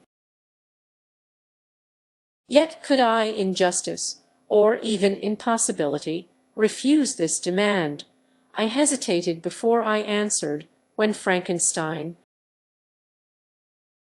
who had at first been silent, and indeed appeared hardly to have force enough to attend, now roused himself.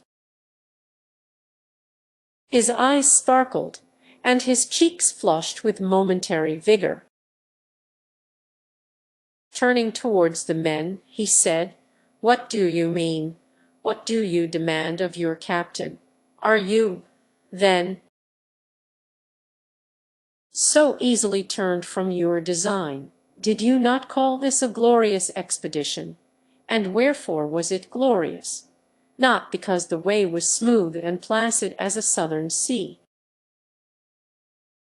but because it was full of dangers and terror, because at every new incident your fortitude was to be called forth and your courage exhibited,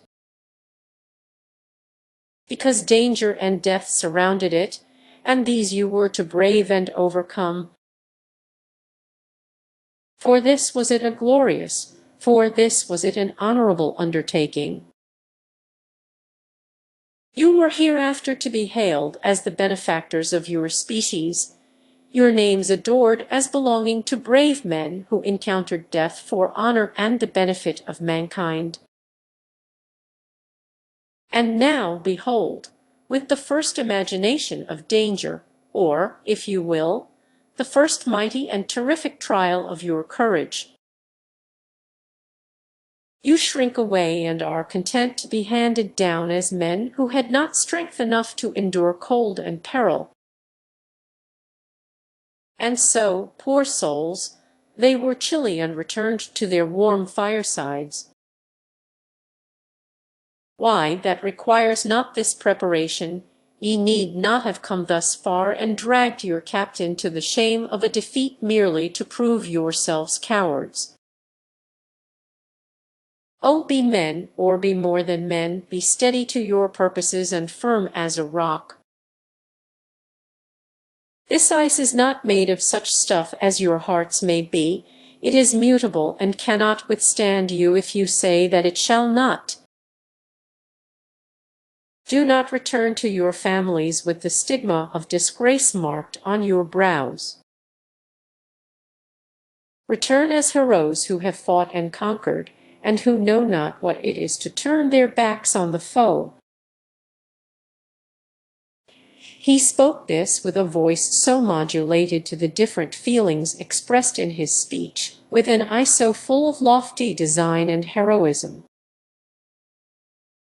that can you wonder that these men were moved? They looked at one another and were unable to reply. I spoke. I told them to retire and consider of what had been said, that I would not lead them farther north if they strenuously desired the contrary, but that I hoped that, with reflection, their courage would return. They retired, and I turned towards my friend, but he was sunk in languor and almost deprived of life. How all this will terminate, I know not, but I had rather die than return shamefully, my purpose unfulfilled. Yet I fear such will be my fate. The men, unsupported by ideas of glory and honor, can never willingly continue to endure their present hardships. September 7th, the die is cast. I have consented to return if we are not destroyed. Thus are my hopes blasted by cowardice and indecision. I come back ignorant and disappointed. It requires more philosophy than I possess to bear this injustice with patience. September 12th, it is past. I am returning to England. I have lost my hopes of utility and glory. I have lost my friend. But I will endeavor to detail these bitter circumstances to you, my dear sister, and while I am wafted towards England and towards you, I will not despond. September 9th, the ice began to move, and roarings like thunder were heard at a distance as the islands split and cracked in every direction. We were in the most imminent peril, but as we could only remain passive, my chief attention was occupied by my unfortunate guest, whose illness increased in such a degree that he was entirely confined to his bed. The ice cracked behind us and was driven with force towards the north. A breeze sprang from the west, and on the 11th the passage towards the south became perfectly free. When the sailors saw this, and that their return to their native country was apparently assured, a shout of tumultuous joy broke from them. Loud and long continued. Frankenstein, who was dozing, awoke and asked the cause of the tumult. "They shout," I said, "because they will soon return to England." "Do you, then, really return?" "Alas, yes. I cannot withstand their demands. I cannot lead them unwillingly to danger, and I must return." "Do so, if you will, but I will not. You may give up your purpose, but mine is assigned to me by heaven, and I dare not. I am weak, but surely the spirits who assist my vengeance will endow me with sufficient strength." Saying this, he endeavored to spring from the bed, but the exertion was too great for him. He fell back and fainted. It was long before he was restored, and I often thought that life was entirely extinct. At length he opened his eyes. He breathed with difficulty and was unable to speak. The surgeon gave him a composing draught and ordered us to leave him undisturbed. In the meantime, he told me that my friend had certainly not many hours to live. His sentence was pronounced, and I could only grieve and be patient. I sat by his bed, watching him. His eyes were closed, and I thought he slept, but presently he called to me in a feeble voice, and bidding me come near, said, "Alas, the strength I relied on is gone. I feel that I shall soon die, and he, my enemy and persecutor, may still be in being. Think not, Walton, that in the last moments of my existence I feel that burning hatred and ardent desire of revenge I once expressed, but I feel myself justified in desiring the death of my adversary. During these last days I have been occupied in examining my past conduct, nor do I find it blamable. In a fit of enthusiastic madness, I created a rational creature, and was bound towards him to assure, as far as was in my power, his happiness and well-being. This was my duty, but there was another still paramount to that. My duties towards the beings of my own species had greater claims to my attention, because they included a greater proportion of happiness or misery. Urged by this view, I refused, and I did right in refusing, to create a companion for the first creature. He showed unparalleled malignity and selfishness in evil. He destroyed my friends. He devoted to destruction beings who possessed exquisite sensations, happiness, and wisdom. Nor do I know where this thirst for vengeance may end. Miserable himself, that he may render no other wretched, he ought to die. The task of his destruction was mine, but I have failed. When actuated by selfish and vicious motives, I asked you to undertake my unfinished work, and I renew this request now. When I am only induced by reason and virtue, yet I cannot ask you to renounce your country and friends to fulfill this task. And now that you are returning to England, you will have little chance of meeting with him. But the consideration of these points, and the well-balancing of what you may esteem your duties, I leave to you. My judgment and ideas are already disturbed by the near approach of death. I dare not ask you to do what I think right, for I may still be misled by passion. That he should live to be an instrument of mischief disturbs me in other respects this hour, when I momentarily expect my release is the only happy one which I have enjoyed for several years. The forms of the beloved dead flit before me, and I hasten to their arms. Farewell, Walton, seek happiness in tranquillity and avoid ambition, even if it be only the apparently innocent one of distinguishing yourself in science and discoveries. Yet why do I say this? I have myself been blasted in these hopes, yet another may succeed. His voice became fainter as he spoke, and at length, exhausted by his effort, he sank into silence. About half an hour afterwards he attempted again to speak but was unable. He pressed my hand feebly, and his eyes closed for ever, while the irradiation of a gentle smile passed away from his lips. Margaret, what comment can I make on the untimely extinction of this glorious spirit? What can I say that will enable you to understand the depth of my sorrow? All that I should express would be inadequate and feeble. My tears flow, my mind is overshadowed by a cloud of disappointment. But I journey towards England, and I may there find consolation.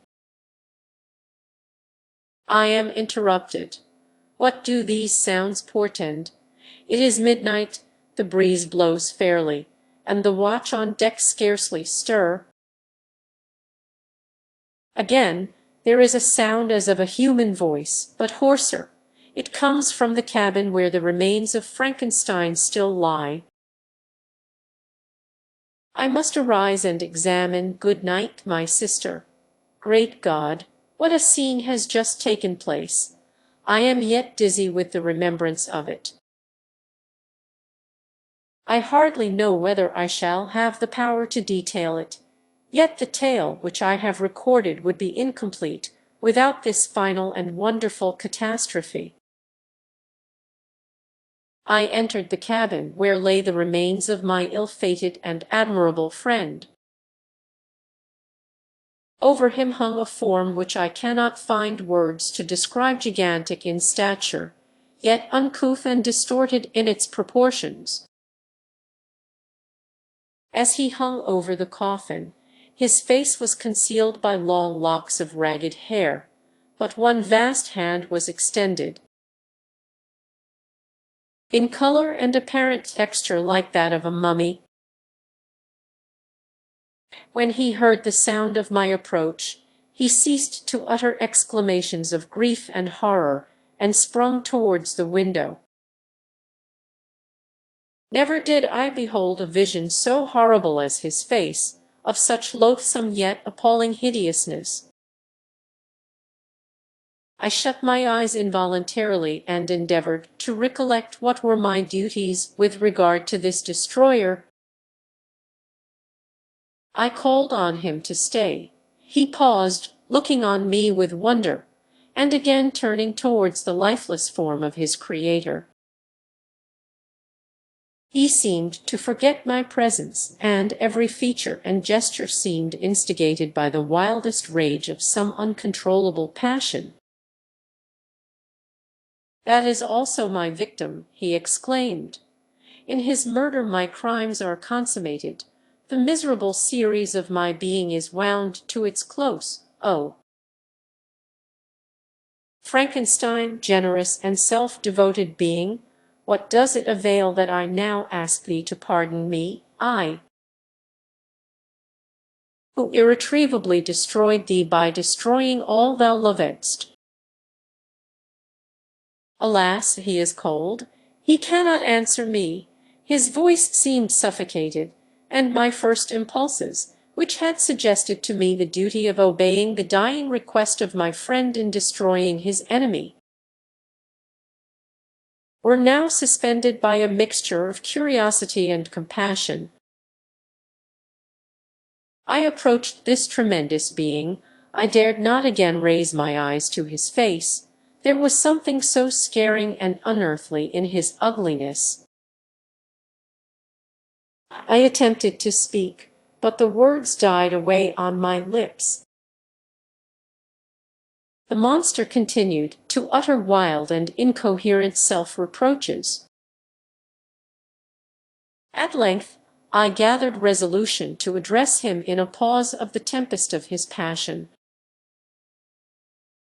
"Your repentance," I said, "is now superfluous. If you had listened to the voice of conscience and heeded the stings of remorse before you had urged your diabolical vengeance to this extremity, Frankenstein would yet have lived." "And do you dream?" said the demon. "Do you think that I was then dead to agony and remorse? He continued, pointing to the corpse, he suffered not in the consummation of the deed. Oh, not the 10,000th portion of the anguish that was mine during the lingering detail of its execution. A frightful selfishness hurried me on, while my heart was poisoned with remorse. Think you that the groans of Clerval were music to my ears? My heart was fashioned to be susceptible of love and sympathy. And when wrenched by misery to vice and hatred, it did not endure the violence of the change without torture such as you cannot even imagine. After the murder of Clerval, I returned to Switzerland, heartbroken and overcome. I pitied Frankenstein. My pity amounted to horror. I abhorred myself when I discovered that he, the author at once of my existence and of its unspeakable torments, dared to hope for happiness. That while he accumulated wretchedness and despair upon me, he sought his own enjoyment in feelings and passions, from the indulgence of which I was forever barred. Then impotent envy and bitter indignation filled me with an insatiable thirst for vengeance. I recollected my threat and resolved that it should be accomplished. I knew that I was preparing for myself a deadly torture, but I was the slave, not the master, of an impulse which I detested yet could not disobey. Yet when she died, nay, then I was not miserable. I had cast off all feeling, subdued all anguish, to riot in the excess of my despair. Evil thenceforth became my good. Urged thus far, I had no choice but to adapt my nature to an element which I had willingly chosen. The completion of my demoniacal design became an insatiable passion. And now it is ended. There is my last victim. I was at first touched by the expressions of his misery. Yet, when I called to mind what Frankenstein had said of his powers of eloquence and persuasion, and when I again cast my eyes on the lifeless form of my friend, indignation was rekindled within me. "Wretch," I said, "it is well that you come here to whine over the desolation that you have made. You throw a torch into a pile of buildings, and when they are consumed, you sit among the ruins and lament the fall. Hypocritical fiend! If he whom you mourn still lived, still would he be the object, again would he become the prey, of your accursed vengeance. It is not pity that you feel. You lament only because the victim of your malignity is withdrawn from your power." "Oh, it is not thus, not thus," interrupted the being. Yet such must be the impression conveyed to you by what appears to be the purport of my actions. Yet I seek not a fellow feeling in my misery, no sympathy may I ever find. When I first sought it, it was the love of virtue, the feelings of happiness and affection with which my whole being overflowed, that I wished to be participated. But now that virtue has become to me a shadow, and that happiness and affection are turned into bitter and loathing despair, in what should I seek for sympathy? I am content to suffer alone while my sufferings shall endure. When I die, I am well satisfied that abhorrence and opprobrium should load my memory. Once my fancy was soothed with dreams of virtue, of fame, and of enjoyment. Once I falsely hoped to meet with beings who, pardoning my outward form, would love me for the excellent qualities which I was capable of unfolding. I was nourished with high thoughts of honor and devotion. But now crime has degraded me beneath the meanest animal. No guilt, no mischief, no malignity, no misery can be found comparable to mine. When I run over the frightful catalogue of my sins, I cannot believe that I am the same creature whose thoughts were once filled with sublime and transcendent visions of the beauty and the majesty of goodness. But it is even so. The fallen angel becomes a malignant devil. Yet, even that enemy of God and man had friends and associates in his desolation. I am alone. You, who call Frankenstein your friend, seem to have a knowledge of my crimes and his misfortunes. But in the detail which he gave you of them, he could not sum up the hours and months of misery which I endured wasting in impotent passions. For while I destroyed his hopes, I did not satisfy my own desires. They were forever ardent and craving. Still I desired love and fellowship, and I was still spurned. Was there no injustice in this? Am I to be thought the only criminal, when all humankind sinned against me? Why do you not hate Felix, who drove his friend from his door with contumely? Why do you not execrate the rustic who sought to destroy the Saviour of his child? Nay, these are virtuous and immaculate beings. I, the miserable and the abandoned, am an abortion, to be spurned at, and kicked and trampled on. Even now my blood boils at the recollection of this injustice. But it is true that I am a wretch. I have murdered the lovely and the helpless. I have strangled the innocent as they slept and grasped to death his throat who never injured me or any other living thing. I have devoted my Creator, the select specimen of all that is worthy of love and admiration among men, to misery. I have pursued him even to that irremediable ruin. There he lies, white and cold in death. You hate me, but your abhorrence cannot equal that with which I regard myself. I look on the hands which executed the deed. I think on the heart in which the imagination of it was conceived, and long for the moment when these hands will meet my eyes, when that imagination will haunt my thoughts no more. Fear not that I shall be the instrument of future mischief. My work is nearly complete. Neither yours nor any man's death is needed to consummate the series of my being and accomplish that which must be done. But it requires my own. Do not think that I shall be slow to perform this sacrifice.